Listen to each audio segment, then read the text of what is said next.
In 1 Timothy chapter 1, verse 12 to 14, no, and how we claim for all of us, said 1 Timothy 1, verses 12 to 14, said, and I thank Christ Jesus our Lord who has enabled me, or that he counted me faithful, putting me to the ministry, who was before a blasphemer and a persecutor, and endurance, but I obtained mercy because I needed ignorant and believe, and the grace of our Lord that is exceeding abundant with faith. So Paul is the one who's talking here, and he was trying to say that when he said, go unto me and preach, if I do not preach the gospel, because it's not about himself, because we all know the accomplishment of Paul, right? He was a Pharisee, he was a Jew, he has some position in the government, and he really studied well, because he studied in the field of Gamaliel.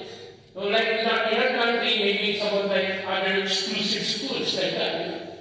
But here he was saying it's not about his accomplishment. It's not about himself, but about God's grace. That's why he said, no, I thank Christ is our who had enabled me. That's the reason why that there's no one can stop him, or there's no hindrance that he will not share the gospel of the Lord Jesus Christ. Why? Because of the God's grace, because of the love of God that he felt.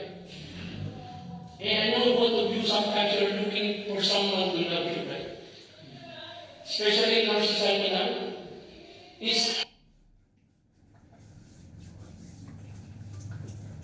hard to be loved. Why? Because people nowadays, they look at you, they measure you, especially if you are, for example, out of prison, right? It seems that you've been already cast away. You've been isolated. That's why Paul, we know that there's a lot of people there out there that they are looking for someone that will love them or understand them or care for them. That's why Paul is trying to say, go unto me. Like for example, as I said to you earlier, right? Sometimes you wanted to tell some story for your children just to comfort them, right? Even you're tired as a parent, but there's meaning you cannot stop to try to tell the story because you wanted to make your wife happy, to make your son really see that you love them, that even it's already midnight. You try to tell the story when you already feel sleepy, right? Because why? It's not about yourself, but it's about your wife. It's about your son, it's about your daughter. So same to our spiritual life. People nowadays, there are a lot of people there that are lost, that are dying. They are dying sometimes because they have no hope. They don't know Christ. Yes. But here is a good message. That's why I said, I was always thankful to Atros when he invited you, because I strongly believe this is not an accident that we were here. It is an incident because why? God has a purpose, God has a personal message for you and me this afternoon. Amen. That you're the only one know what's your pain in your heart. Yeah, maybe you're smiling outside, right? But every day, during the night, I know you are crying. And you try to find some things or someone that can fill up those burdens, those pain in your heart, those empty spaces. And because of God's grace, God is the only one who can fill up those empty spaces in your heart. That's why Paul said, go unto me. Because nowadays you see people are really busy, right? Even in your work. Sometimes you bump each other, but since nothing happened, right? They don't even say, I'm sorry, or how are you? They just keep on going, right? When I say, oh, good morning, but they're looking on that. You're not looking at you, right? Since they really don't have really serious or concern. But here, the moment Paul said, go unto me, he was trying to emphasize to all Christians, to all the local, to all the members of the local New Testament church, to the followers of the Lord Jesus Christ, that it's about time to go back to basic, that we need to share the gospel of the Lord Jesus Christ. Because it's not about us, it's not about our story, but about the story of God. It's not only about God's grace, but also, if we're going to read in 2 Corinthians 4, 5 to 6, 2 Corinthians chapter 4, verse 5 to 6, it says, for we preach not ourselves, but Christ Jesus Lord, and ourselves your servant for his sake. For God who commanded the light to shine out of darkness, hath shined in our hearts to give the light of the Lord, of the knowledge of the glory of God, in the face of Jesus Christ. is the word, for we preach not ourselves but Christ Jesus. So that's the reason why when Paul said, go unto me, because why? His preaching is not about his life, but about our Lord Jesus Christ. Maybe you know the name Jesus Christ, but you heard it many times. But do you really know, do you really understand why he came to this world? Do you know the reason why he died on Calvary? If we're going to read in John 14 verse 6, he said, I am the way. Jesus said unto him, I am the way, the truth, and the life. No man cometh unto the Father but by me. It's about Christ that what? Give us a way to go to heaven. Right? Because normally, because of sin, our relationship to God was cut off. And we are destined to go to heaven because of love. God's love. That's why in John 3:16 he said, for God so loved the world that he gave his only begotten Son, that whosoever believeth in him should not perish, but have everlasting life. Notice the word so. When you dig deeper, when you said so, that's a very powerful message. Meaning why? Whoever you are, wherever you are, whatever you are, God loves you so much. Amen. That's the story of the Lord Jesus Christ. He wanted to say, yeah, maybe people doesn't love you because of your heart, because of your past experience, because of your position in the society, because of your family, whatever reason it is, he said, for God so. He didn't say for God loved the world, no, he said so. That's the reason why Jesus is God, became man, because he loved us. Jesus doesn't have sin, he what? Because he take our sin to save us. That's why there's no reason for us not to share the gospel to this world, right? Because God loved us. Amen. And that's the problem not now. Even in the church, love is diminishing. Even in the family, right? Maybe you are staying together, you are together in the house, but the love you can feel. Since there's no more love. Right? They just do it, or you're just going high, because of the children, or because of the case, like. But if you try to look it deeply, is there really love in your family? Do you really love God? That's why I said back to basic. Those are the things that people forget nowadays, right? They are too busy. Even you're eating at the table, try to look the situation. Are you talking to each other? Normally, no, right? Because they're busy on the mobile phone, was taking their rice and dislike, playing mobile games. There's no more time for the family to talk to each other. But now, that's why Paul said, for all of us, if you are claiming that you are the sons and daughters of Christ, that you belong to the member of the local New Testament church, there's no reason for us not to share the gospel to this world. Because they need to know that there is grace, that there is love. Because of God's grace, because of the Lord Jesus Christ, there is a way that we can go to heaven. There is a way that we can have the everlasting life. There is a way that we can have the real peace, not the peace of this world. Because I believe some of you maybe try to go to find friends, to take medicine or any drugs just to have peace, right? But remember, the true peace that can only give you is to the Lord Jesus Christ. Amen. That's why the Bible said, peace I give unto you, not the peace of this world. Yeah, maybe you can, for example, as a friend, this time you are smiling, you are really okay, even you take medicine, after the effect is gone, it's back to reality again. Right? But for God, no. The moment that the Lord Jesus Christ said to you, I love you, or I care for you, He really means it. That's why we have a stairway to heaven. Because it's not about ourselves. Because if we're going to talk about yourself, normally you're going to boast here.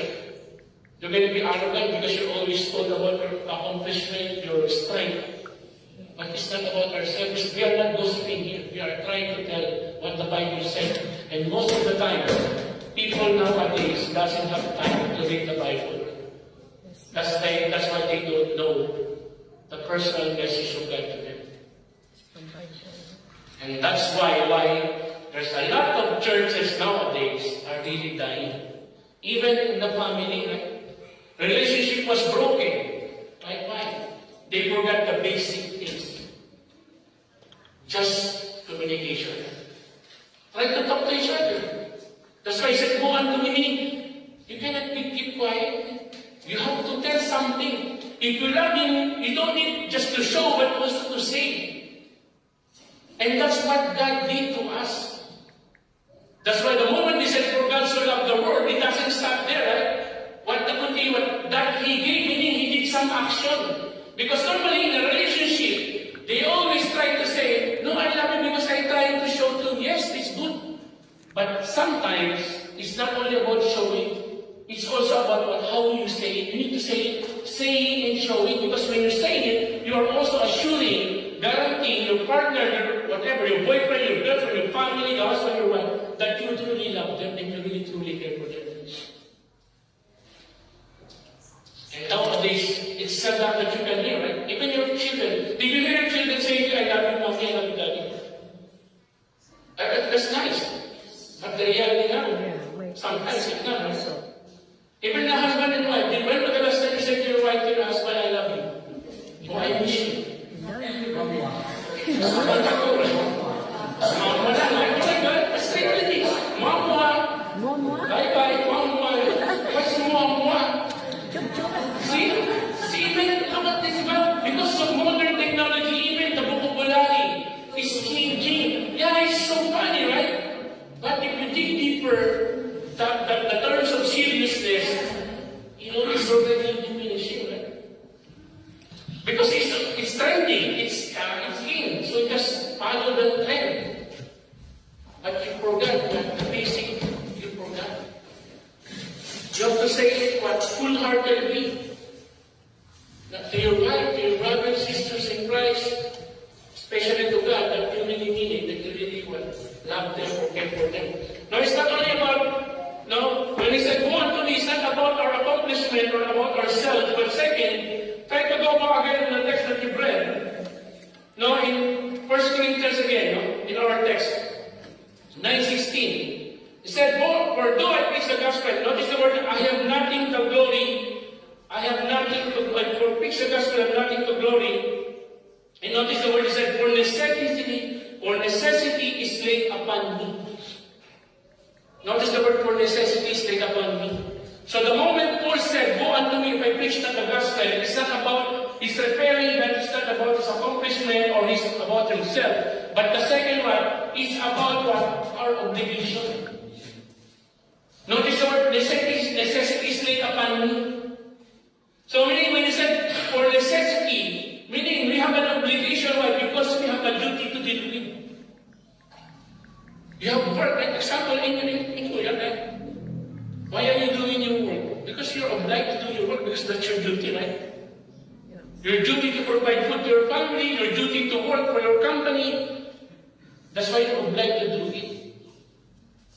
Whatever happened, if there's a typhoon, if you're sick, you're still gonna go there and you work. Why? Because you're obliged. Yeah. How much more on sharing the gospel of the Lord Jesus Christ? We have a duty to deal with. If you're going to read in Acts chapter 9, verses 6-10, I'm going to jump to 11 to 15 because it's a very long verses. Otherwise, you might fall asleep. So Acts chapter 9, verse 6, and then I will read 11 to 15. So it says, and he trembling, astonished, said, Lord, what wilt thou have me to do? And the Lord said unto him, arise and go into the city, and it shall be told thee what thou must do. And then jump to 11 to 15, it said, and the Lord said unto him, arise, go to the street, which is called Straight, and inquire in the house of Judas, for one called Saul of Tarsus, for behold, he prayed. And I seen in a vision a man named Ananias, coming and putting his hand on him, that he might receive his sight. Then Ananias answered, Lord, I have heard many things of this man, how much evil he had done to thy saint at Jerusalem, and here he had authority from the chief priest to bind all that call on thy name. But the Lord said unto him, go thy way, for he is a chosen vessel unto me, to bear my name before the Gentiles and kings and the children of Israel. So this passage is about Paul. Normally his name before was Saul. And he was really the one who healed all those Christians long before. That's why in the passage we read earlier, he said he was a blasphemer, executed or right. Because he was healing those people saying that they are followers of Christ. But notice, on this situation, if we're going to read this passage, the whole chapter, when God called him, because he met Christ through vision in Damascus, that he blind what he was blinded. And that's why Ananias is the one who will be used by God to bring back his sight. But he was also afraid because he knew who he was before as Saul. He was he's going to really kill them. But God said, no, I have a work for him to do. So that's why Paul said, who am I? Because remember, God gave him a special task, a work, to share the gospel, to preach the gospel. Even to us, as a member of the local New Testament church, or as a follower of Jesus Christ, he said in Mark 16:15, if we're going to read that, Mark 16:15, he said, and he said unto them, go ye into the world and preach the gospel to every creature. Notice the word, go ye into the world. So we have a task to do. We have to share the gospel wherever we are, wherever you are. He said into all the world, in every creature. When was the last time you shared your gospel to your friends, to your neighbor, or to your loved ones? And that's why he said this one is as a duty of a duty. Like what you're doing, as I said in your work, right? Sometimes it's so funny when you talk about your physical life, right? Even you are sick, you're still going to go to work, right? Even especially in our country, even the flag is up to here, you're still going to swim and go to work, right? Yeah. Sometimes you have some extra shirt. So if your shirt is wet, you still have extra shirt. So when you arrive at your workplace, you just change your clothes and just normal day, right? Work duty. But when it comes to God, just a little rain, you say, oh, I will not go to church, right? Or even sharing the gospel of the Lord of Jesus Christ, you don't have time. You have a lot of alibi. You have a lot of reason. Instead of reason, you have a lot of excuses. That's why Paul said, go unto me, because we have a job to do. And when you said job, it's a serious matter, because as I said, as a father, right, as a provider of your family, because some are mother, father, I don't know your situation. That's why even you go to abroad, like an OFW, you sacrifice yourself. Imagine the special day of your son, of your family, you are not there. But you are still working on the other country, right? Because you put yourself in the obligation to provide food to your family, right? To support your study, or whatever they wanted in their life. Because that's the reality, right?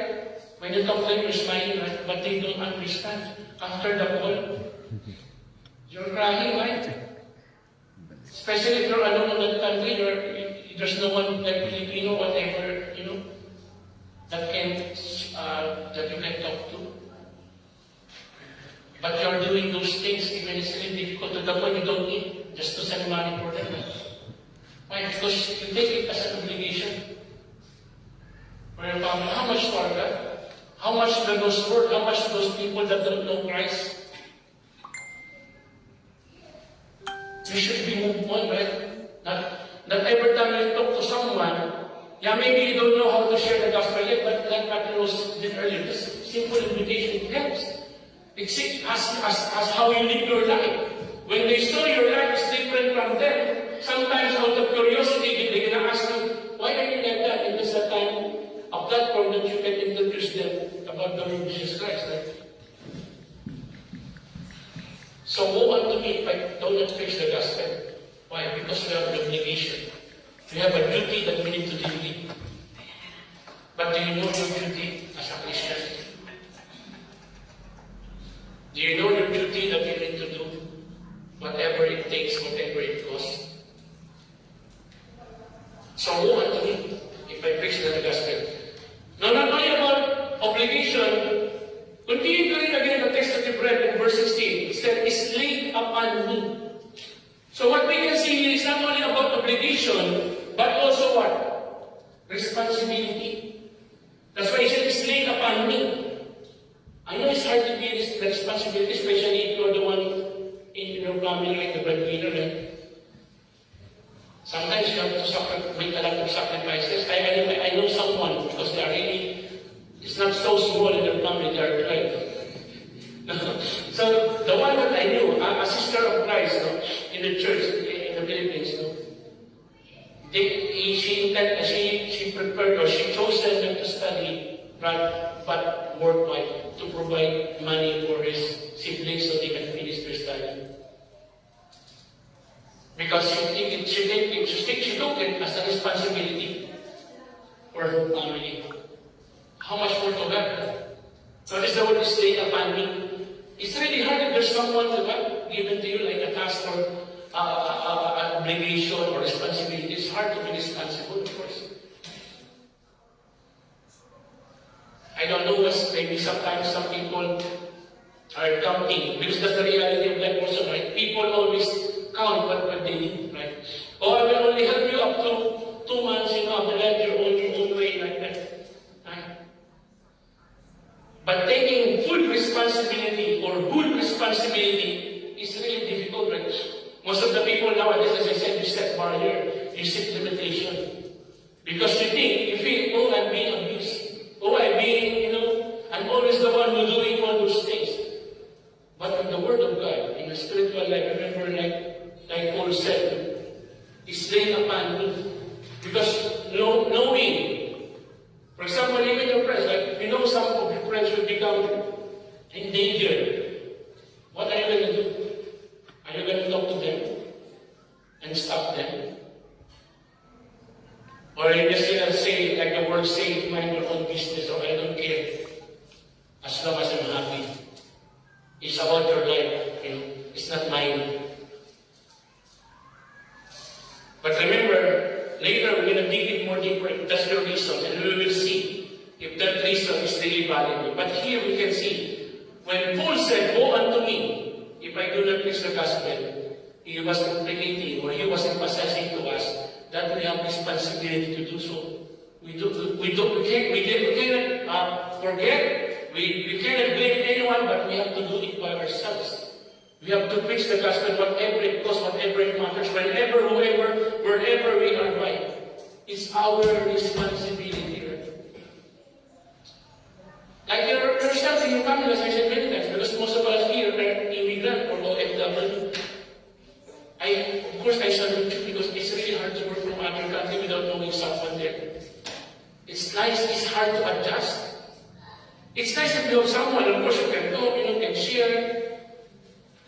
But before, when we were here, I remember when I received some letter because it's Dutch, I don't understand. So it's hard to understand. Now there's a Google that you can easily translate, right? But before, no. I have to find someone who can translate this to me. Sometimes I think, it's normal, no? When I read the letter, no. You really need to answer the letter, because before, I notice here also, if you have children, they are obliged to go to school. And if you do that, if you will not enroll them to school, the city hall or the government will try to give you a letter and remind you that you need to enroll your son. But before, as I said, because it's Dutch, I don't understand. So what's our responsibility as a Christian or as a follower of Christ, our Lord? Of course, to share the gospel. And we can notice, especially nowadays, you cannot see someone there sharing the gospel nowadays, right? Most of the time, they are so busy. They are from other places. Even carrying the Bible, have you noticed carrying someone with Bible like this nowadays? Seldom, right? Because they said it's modern now, you don't need the Bible. Because they're already an apps, they're already a mobile phone, there's a tablet. But in case, like what happened before in the United States, there's a typhoon, and because people are really dependent on technology, so when all the circuits, all the technology was down, they don't know what to do, even how they don't have any generator before. So they have to import one, because otherwise they have no electricity, because they are really so dependent on those modern technology. So it's even nowadays now. And also that's why he said, no, it's a responsibility to carry on. It's not only about our obligation that we have a duty to deal, but also it's a responsibility to carry on. That's why we're going to read in Acts chapter 4, 18 to 20. Now, Acts 4:18-20 said, and they called them and commanded them not to speak at all nor teach in the name of Jesus. But Peter and John answered and said unto them, whether it be right in the sight of God to hearken unto you more than unto God judge ye. For we cannot, notice the word, for we cannot but speak the things which we have seen and heard. Notice that no one can stop them. It's about Peter and John. Not only about Peter and John, but even for Paul, we can see why it's a responsibility to carry on. He said in Romans 1, verses 14-15, and let us see how Paul said here. He said, I am a debtor both to the Greeks and to the barbarians, both to the wise and to the unwise. So as much as in me, I am ready to preach the gospel to you that are Rome also. Notice the word, I am a debtor. You think that he has a debt to those people on the world that are lost, that they need to know Christ. That's why there is no reason for him to not to tell them. That's why he said, whoa, it's like a shame to us if we don't tell them why. Because they don't know where they're going. They don't know that there's a life after death. That they think that when you die, it's done. No. The moment that you die, that's the beginning. If you didn't accept the Lord Jesus Christ as your personal Savior, that's the beginning of your what? Your hardship. But if you accept the Lord Jesus Christ, that's the beginning of your joyfulness or happiness because you go to heaven. Because you have a personal relationship to God. But that's why the reason he said, no, I am a debtor. Meaning there's a responsibility that we are, that to carry on, we need to carry out. To tell the world about Christ. No, so it's not only about that. No? The last thing, no? Notice, on the last sentence again, going back to our scripture that we read earlier. No, in 1 Corinthians 9:16. He said, woe is unto me if I preach not the gospel. So it's not about ourselves, it's not about our obligation, but the last thing that we need to preach the gospel or to share the gospel to the lost worldwide. Because remember, he said, woe unto me if I preach not the gospel. It is about the judgment await us. If you're going to read in Ecclesiastes chapter 8, verse 6, Ecclesiastes 8:6, he said, because to every purpose there is time and judgment, therefore the misery of man is great upon him. I'd like to emphasize to you the word he said, for every purpose there is time and judgment, right?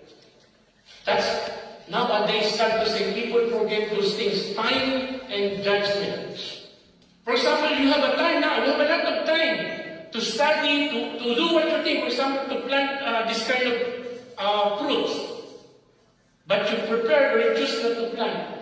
Remember, there's a judgment, there's a consequence. For example, if the due season of planting kamote, you didn't plant, so you cannot plant anymore, right? Even your cry, you cannot do anymore, you cannot bring back the past. People forget that thing. Yes, we have a freedom to choose, but remember, there's always saying, and I'm always telling it, and I will keep on saying it. He said, we are free to choose, but you are not free from the consequence that you have chosen. Yes. Right? You choose not to work, of course, the consequence what? You don't have money because it didn't work. Right? You didn't take the time as while your wife, when your children are still alive, you didn't have time to embrace them, to hug them, and then it so happened, for example, let's say, it so happened something happened. So even you cry, it will not bring back the tears they're lying. Yes. That's why I always say, if you can still hug your children, kiss your wife, do it while you're still alive. While you still have time, because remember, time and judgment, and notice the last word he said, therefore, that is the conclusion, the misery of man is great upon him. That's the reason why most of the people nowadays have regrets. Why? They didn't grab the opportunity, the time that was given to them. Yeah. Right? Even though we understand that, we're going to say, okay, if you can study well, maybe have a good job. It's already done. You didn't. You lose your opportunity for you to study. That while your parents really working hard for you to give your money for you to sustain or support your study, but you just wasted it. Of course, there's judgment, there's consequence. And the first thing that will happen about you, of course, there was, but the first thing is no. Because because you wasted the time that was given to you. When there's time to go to church, go to church. There's a lot of happening in other country, right? Going to church, reading the Bible is forbidden. It costs them their life, but still they're going, right? But for us, we are free. I always said, going to church is free. You don't need to pay, but look at this. There's no one going to church. But if you go to concert, to every happenings, you cost a lot of money, 1,000 euros, 7 euros, but they bought the front seat. Imagine. So who come to us if we don't preach the gospel to them? Because they need Christ. No, that's why we can see it's about judgment await us. Why? Because if we're going to read in 2 Corinthians chapter 4, verses 3 to 4, 2 Corinthians 4, 3 and 4, it said, but if our gospel be hid, it is hid to them that are lost, in whom the God of this world hath blinded the minds of them which believe not, lest the light of glorious gospel of Christ, which is the image of God, should shine unto them. Notice the word, but if the gospel be hid, it is hid to them that are lost. So the judgment await us. Why? Because notice the word, the penalty of being silenced. If you keep quiet, you already know that they are going to destruction. You just keep quiet. You notice what will happen to them. Put in your family, for example, your family is the one that are going to keep quiet, and then we'll tell your children, don't go there, there's a snake. Of course you're not going to do that, right? Because you love them, that's your family, right? But if you keep quiet, that's a penalty of silence. Notice the word is said. It is hid to them that are lost. You are, instead of telling them to those dangerous things that will happen to them, you just keep quiet. That's why it is important. And they said, in whom the God of this world hath blinded the minds of them which believe not. And that's what the devil is doing right now, right? The devil is trying to divert our attention or implant in our mind that we don't need God. That everything is okay. But that's not the reality of life.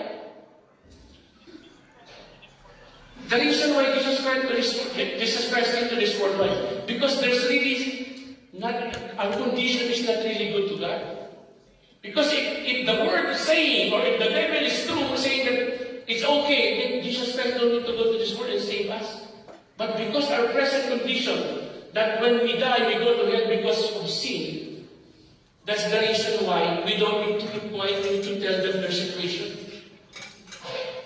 In people na maybe sometimes it's happened, right? Especially if your enemy, it's your enemy, right? Even you know there's a police there, and you can just go there. So even it's no right, no turn right, no U-turn. You just pretend nothing happened. So when they go there and the police capture them, they're gonna laugh.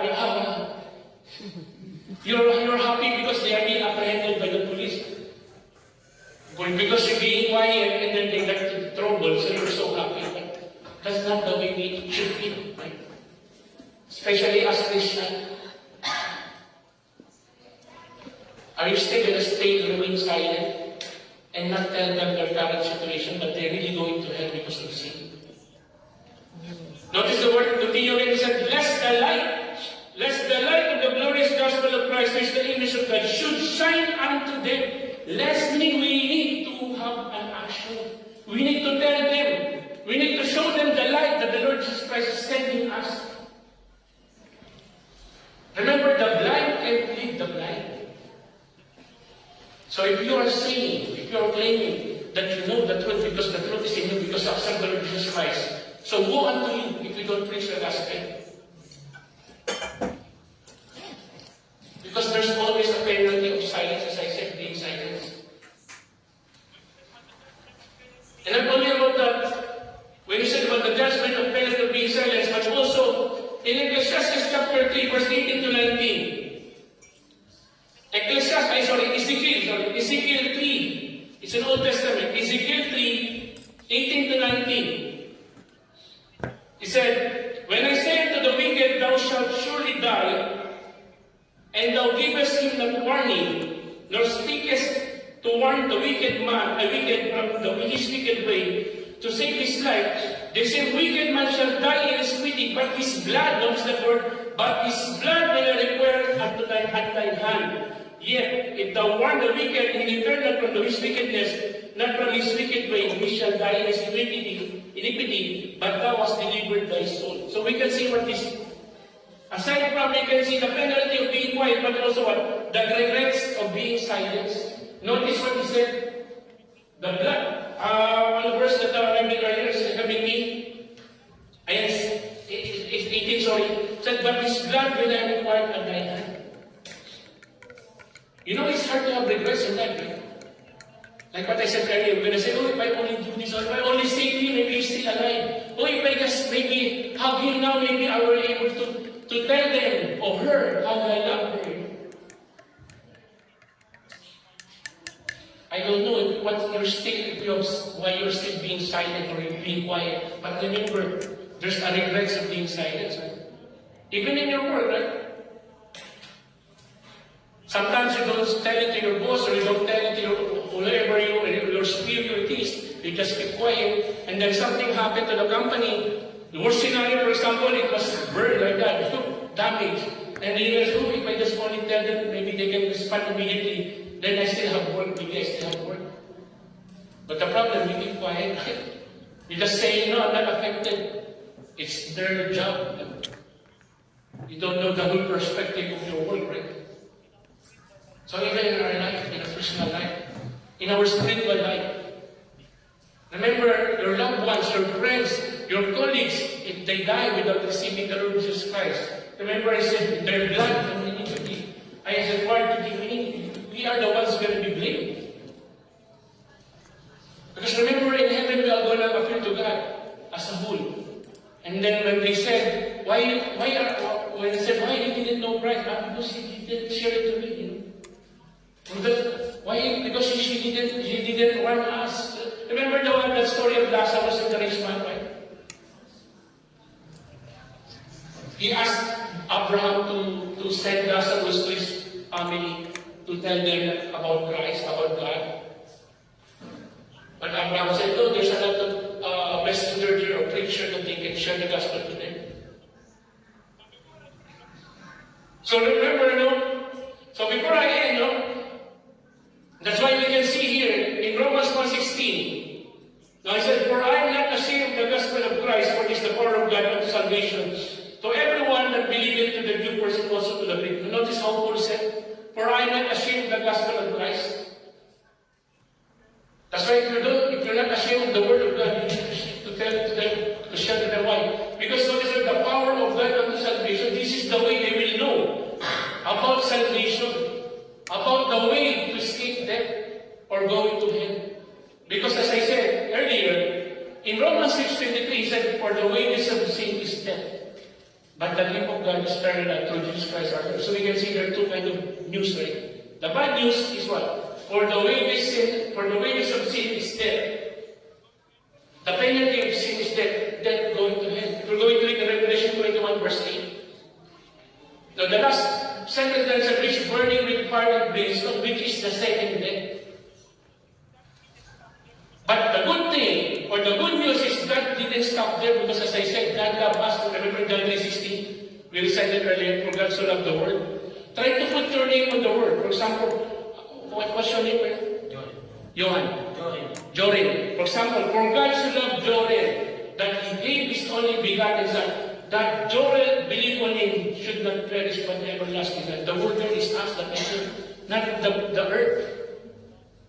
That's the reason why Jesus Christ came to this world to die for our family, to save ourselves. Because we cannot save ourselves.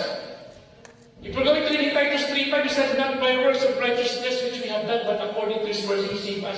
It's not about doing good works. Yes, it's nice to do good works, but that's not the way to salvation. It will not help you to go to heaven. If you want to go to heaven, it's through the Lord Jesus Christ. That's why in John 14:6, he said, Jesus said unto him, I am the way, the truth, and the life. No one cometh unto the Father but by me. Amen. There's no other way. Maybe even you join a lot of religion, you do a lot of, you fulfill the 10 commandments, of course, but that's not the way of salvation. Because in a simple analogy, if that's the way to go to heaven, then Jesus Christ don't need to go to earth, as I said many times. Why? Because we can save ourselves.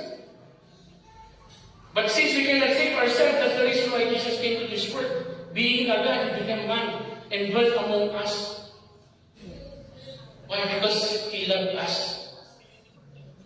That's why He said that whosoever believe on Him should not perish. So if we want to accept the Lord Jesus Christ as your Lord personal Savior for your life, three things that God wanted us to know. First, we have to admit that we are sinners. Because if we're going to read in Romans 3:10, it said, for there is none righteous, there is no not one. And even in Romans 3:23, it said, for all have sinned and come short of the glory of God. So everyone sinned. And because we have sinned, like what we read earlier, the penalty of sin is death. So we know we need to admit that we are sinners. Of course, we have to ask forgiveness for those sins that we committed. And the last thing is what we need to accept the Lord Jesus Christ, our Lord personal Savior of your life. Because if we're going to read in Romans 10, chapter 10, verse 9 and 10, it said, some portion there said that if thou shalt confess the Lord Jesus Christ with thy mouth and believe, thou shalt be saved. So we need to admit, we need to accept the Lord Jesus Christ as our Lord personal Savior of your life. So before we end, I know God is talking to you right now. Because that's what He said in Revelation 3:20. If we're going to read there, He said, behold, I stand at the door and knock. If any man hear my voice and open the door, I will come unto him and will sup with him and he with me. Amen. God is talking to your heart, my friend. I don't know who you are, but I believe. As I said, there's an empty space there that you need Christ. Yes. God is talking to you now. It's up to you. What's your decision? So if you want to accept the Lord Jesus Christ, I'm going to pray and you can follow the prayer. Remember, this prayer is only to guide you. It's always about you. Personal decision. Personal, your life.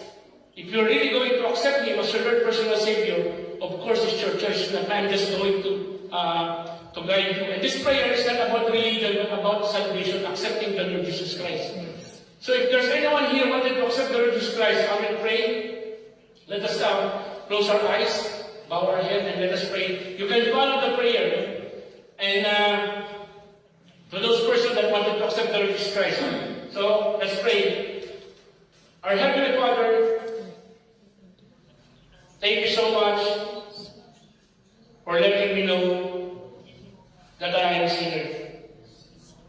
Forgive me, O God, for all of the sins that I have committed. And I accept the Lord Jesus Christ as my Lord and personal Savior of my life. Help me, O God, to live according to your ways. In Jesus' name, Amen. So to those persons or people that accept or follow the prayers, no, God has a promise to you.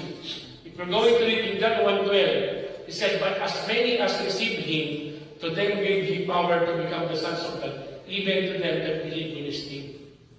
So now we have really the right or the relationship with God, right? Because we accept Him as our personal Savior of your life. Because before our father is the devil, you can read it in John 8:44. But now, because you accept the Lord Jesus Christ, you are now become the sons and daughters of Christ. And not only that, if we're going to read in 1 John chapter 5, 11 to 13, let's read for we have translation. I'm not so memorize the whole. So I just wanted to read so we can much more see what God said. 1 John chapter 5, verse 11 to 13, and this will I end after this. He said, and this is the record that God had given to us eternal life, and His life is in His Son. So His Son is the Lord Jesus Christ. So He said, this is the record. And He had the Son at life, and he that hath not the Son of God hath not life. These things have I written unto you that believe on the name of the sons of God, that ye may know that ye have eternal life, and that ye may believe on the name of the sons of God. See, this is a record, meaning it's already recorded that you accepted the Lord Jesus Christ. And remember, when you die, you can really say that you're going to heaven. Why? Because if we're going to read in John 14, verse 3, now He said that where I am, that ye may be also. Amen. So where is the Lord Jesus Christ? Where is God? In heaven, right? So we will go there also because there's a promise of God. So today, if you accept the Lord Jesus Christ, this is a very special day to you, spiritual birthday. If you have physical birthday, this is your spiritual birthday, July 14. What time? 74. At 8:54 p.m. No, this is your spiritual birthday. You have to remember because this is a birthday, special day that you have now a relationship with God. That your relationship is restored.